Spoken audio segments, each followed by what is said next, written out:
पासपोर्टको मिति फेरिसकिएछ, तर परदेशीको कथा भने अझै सकिएको छैन।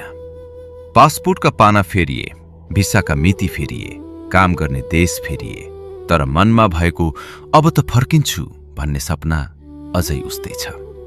कहिलेकाहीँ लाग्छ परदेशीको जिन्दगी पनि पासपोर्ट जस्तै रहेछ। बाहिरबाट नयाँ देखिन्छ, तर भित्र भने थुप्रै छापहरू, थुप्रै सम्झनाहरू, थुप्रै त्याग र थुप्रै पीडाहरू। कति सपना पूरा भए, कति सपना बाटोमै हराए।